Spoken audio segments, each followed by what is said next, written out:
Most beginners can play a chord here and there, but transitions between them, this is where it starts to get a little bit clunky and awkward. In today's video, I want to show you 3 essential exercises I always teach my beginners to help to get them from just playing single chords to a really beautiful chord progression. Let's get straight into the exercises. Exercise number 1 is called chord anchoring. So let's say you want to move from chord C major to chord G major. So for example, to this. Chord anchoring is all about seeing what are some of the similar notes, or what is the similar note between these two chords. So between C, E, G, which is C major chord, and G, B, D, the similar note here is G. So chord anchoring is all about, if I want to go from C to G, I can anchor this on the G and just kind of find if there are surrounding notes down here that also have B and D, right, to go to G. So for example, instead of doing this, which is not very smooth, I can also do this.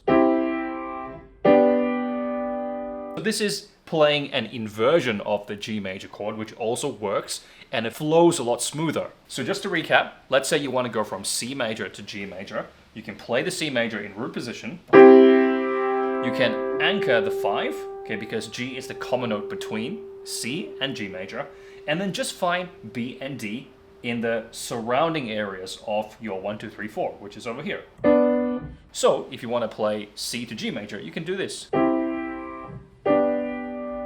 I'm going to put on the screen now some of the combinations I want you to practice this chord anchoring technique with. If you just do this chord anchoring exercise for, let's say, 5 minutes a day, you're going to be building an amazing chord library and understanding of chord shapes. That's really going to help you to play smooth chord progressions like this.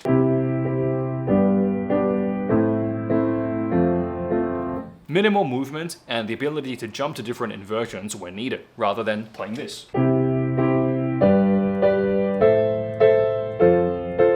Which is okay, but not nearly as smooth as the first one. Exercise number 2 is a 4-chord loop practice. A lot of beginners know how to play a chord here, a chord there. However, I see beginners often lack this ability to play it in a sequence. So what I just played there for you was a very standard chord progression in pop music. Okay, it's C major to G major to A minor to F major. So how do you play this chord progression? For your right hand, you would just pulsate on the block chords, and for your left hand, you would just play a whole note for each chord. So for example, like this. And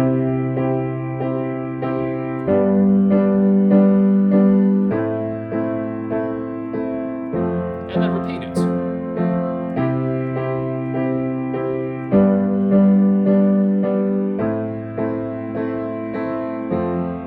And again. So you can see where I'm going with this. I just did 2 rounds of that. I want you to do 4 or 8 rounds of that. Try to see if you can keep going without stopping, keep going without making errors. The goal is not speed, the goal is consistency and evenness. If you are interested in exercises like this, inside my Keys to Mastery piano course, I guide students through all kinds of chord progressions just like this one. I cover techniques and exercises that will help you to unlock this freedom and have this fluency within chord progressions and chord changes. Check out my comprehensive piano course, The Keys to Mastery, if you're interested in leveling up your piano playing. Exercise number 3, the final one, this is actually a combination of exercise 1 and 2, which is we're gonna do the 4-chord loop practice, but with chord anchoring. Okay, so this is called loop practice with anchoring. So what that means is you're gonna be playing the original, let's say, C, G, A minor, F. By the way, when musicians don't really clarify if it's major or minor, they usually mean major. Okay, so for example, sometimes you'll hear me say C, G, A minor, F. It means C major, G major, A minor, F major. So you're gonna play them and you're gonna always be thinking about the anchoring. Okay, so for example, let's just do a quick experiment with the right hand. So C, E, G, let's say we start here. And we wanna go to G major. Now we cover this in exercise 1 where we already know the G at the top is the common note. So I can play, rather than playing B, D up here, I can play B, D down here, which creates a smoother voice leading. Okay, my next bunch of notes are A, C, E. This is in A minor, okay?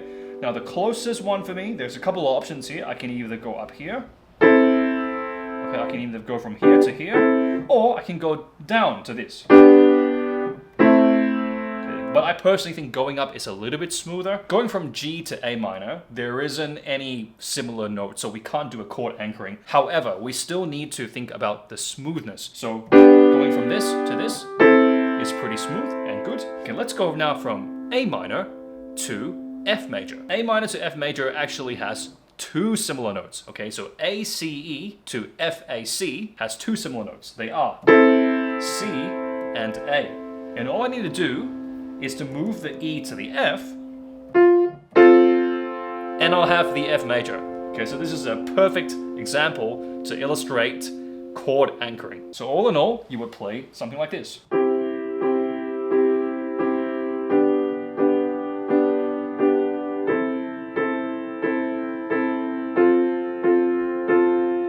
Doesn't that sound way better than...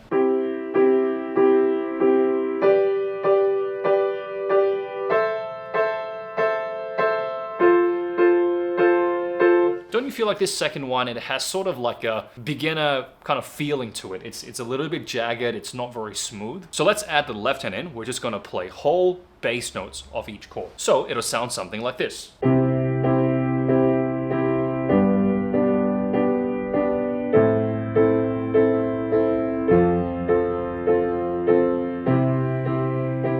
So on and so forth. Some bonus challenges for the intermediate and advanced students is instead of starting on C, E, G, I actually want you to start on E, G, C. So this is the first inversion of C major. Start here for the right hand, and using the same chord anchoring lesson, try to move to different chords with as little movement as possible.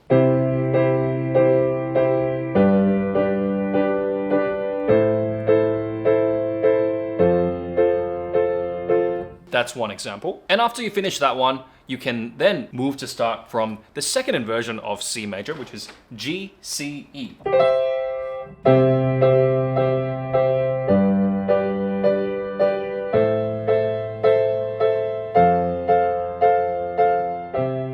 Just an example. So there we have it. We have chord anchoring, we have the 4-chord loop practice, and then we had the loop practice with chord anchoring. These are some exercises you can practice every day. If you want, let's say, a guided series of piano pieces to practice to improve your piano, feel free to download my free PDF, The Essential Piano Roadmap. This PDF spells out for you some of the pieces I think yield the greatest ROI for my clients and my students in terms of spending the time to learn a piece, what you get from it in terms of the technique and the theory and the sight reading. It's completely free, just download it in the link below. And for the people that want to just bring their piano to that next level, check out my Keys to Mastery course, also in the link below. What other piano questions do you have? Let me know in the comments. Enjoy practicing these exercises. I'll catch you in the next piano tutorial.